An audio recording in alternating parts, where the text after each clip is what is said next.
Hi, karibu sana to my channel. My name is Winnie Kwach. It is nice to have you here. If it is your first time, please feel at home, and I do pray that you will learn something.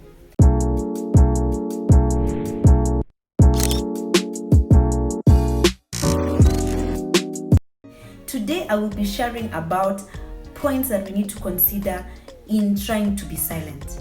So when to be silent. It is so interesting because as I was looking at my notes, this is a notebook where I just scribble down when I'm doing Bible study. And this is a study that I did in 2018. And funny enough, it is something that can help you and me and anyone listening to be able to just practice being silent. I'll get straight to it. Number 1, in the heat of anger. The Bible says in Proverbs 14:17, people with a hot temper do foolish things. Wiser people remain calm. So anger is an emotion that is perceived to be very negative. I've already done a video on tips on how to be discreet, and I talk about anger as an emotion to avoid. Anger is something that we will all feel at one point or another in our lives. And when you're angry, the most natural release is to shout, scream, or do crazy things in order to make us stay calm. But the Bible tells us that when you're angry, you will end up saying foolish things. So if you're thinking of when to be silent, just know when you're angry, please remain silent. Number 2, when you don't have all the facts. The Bible says in Proverbs 18:13, listen before you answer. If you don't, you are being stupid and insulting. Most of the time, we tend to jump into conclusions, we tend to give our opinions when you do not have all the facts. This could be in a situation when you're talking about someone, or when you've had people are talking about you, or when you're contributing to a certain discussion. It is very wise for you to have all the facts. And in most cases, when someone is inquiring about a particular topic and you're involved and you do not have all the facts, you'd rather keep quiet. You can find that we're easy for us to comment on social media platforms when people are talking about a particular politician, a particular individual, someone's relationship, someone's encounter, and we don't have all the facts. Then the Bible advises us to be silent. Number 3 is when you have not verified the story. This is similar to the point I just discussed, and the Bible says in Deuteronomy 17:6, however, they may be put to death only if 2 or more witnesses testify against them. They are not to be put to death if there is only one witness. Verify the story.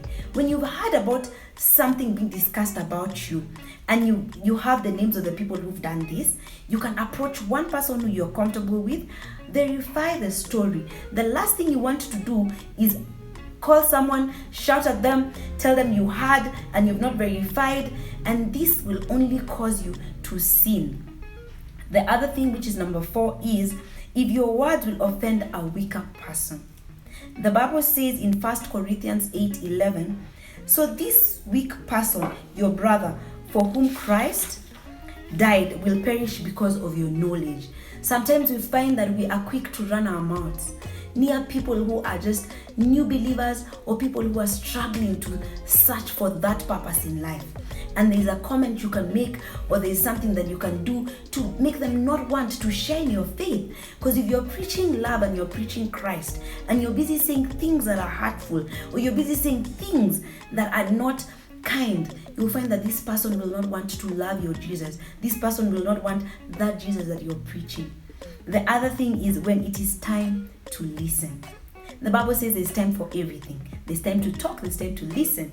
And in Proverbs 13:1, the Bible says, wise children pay attention when their parents correct them, but arrogant people never admit they're wrong. And I have been in this situation time and time again. In fact, when you try to correct me before, I would be quick to jump in and tell you my opinion. And we've had people who are like this, people who rarely listen, especially when you try to correct them, people who always have an opinion about everything. And these are people that you have to calculate before you even approach them. But the Bible tells us we should be silent when it is time to listen. And the other thing is when you are tempted to make light of holy things. When you're in a group of people who are talking about sin, and this I have seen with people who share the testimony. Sin was so sweet, you've overcome it, and now your testimony is 1 hour long, but 45 minutes is spent on the things that you did when you were still a sinner. And you can even be in a group of people. Sometimes you forget that you're born again and you start entertaining the sinful nature that they have. You can do this through liking their posts. You can do this through commenting on their posts. You can do this through frequenting the places where they are. The Bible tells us in Ecclesiastes 5:2, think before you speak. And don't make any rash promises to God. He is in heaven and you're on earth. So do not take things lightly, especially when God is involved. When you're talking to someone and they ask you, will you be meeting me tomorrow? Or are you able to give me that 5,000 shillings? And you say yes. Being quick, promising things, taking sin lightly. Or when you're in a matatu heading somewhere and someone calls you and you're busy lying and you're supposed to have met them somewhere. Those things we call white lies. When you're just quick to entertain, sin, making light of holy things. Number 7, when you are tempted to joke about sin, which is also related to what I've just spoken about. Proverbs 14:9 says, foolish people don't care if they sin, but good people want to be forgiven.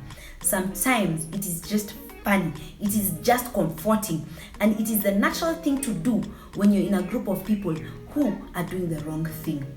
So the Bible warns us about joking about sin. There is nothing interesting about it because the wages of sin is death. Number 8, if you would be ashamed of your words later. So this, I have spoken in my discretion video about the emotions that make us do this. Overly being excited, and also in anger. You find that you say things that you later on be ashamed of. This could be oversharing your secret. It could be exposing your spouse. It could be sharing about something that you've held for so long. It could be even talking about something that you were told in secret. You really need to be careful. And the Bible warns us in Proverbs 8:8, everything I say is true. Nothing is false or misleading. So that should be your mantra. You should just aim to always say things that are true, things that are noble, things that are kind, things that are pure and holy. And in turn, you'll find that this actually just makes your life easy. Number 9, if your words would convey the wrong information. Proverbs 17:27 says, those who are sure of themselves do not talk all the time. People who stay calm have real insight. So if your words are going to convey the wrong information, and this goes back to verifying your story, this goes back to verifying your source, this goes back to staying calm and not just talking without listening. Last but not least, if the issue is none of your business. If you are the telepost, or you are the broadcasting station of your community, you are the one who has people's story, you're the one who's quick to contribute, you know everything about everyone, you really need to be careful. As the Bible says in Proverbs 14:10, your joy is your own, your bitterness is your own, no one can share them with you. And I keep on telling my friends and my relatives that sometimes when you're going through something and you want to share with people, no one really cares. The most we can do is celebrate with you in those 1, 2, 3 minutes, or empathize with you in the 1, 2 minutes that you're sharing. But after that, I have my own life. You have your own life. So if not for anything, just remember that no one cares as much as you do apart from the Lord. So if you're quick to talk about things that is, it's none of people's business. It's not their business. So just being careful of how you share things, who you share things with. Silence should be practiced.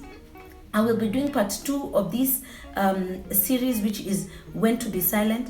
Thank you very much for your time. If it is your first time here, please like, share, subscribe, and even comment.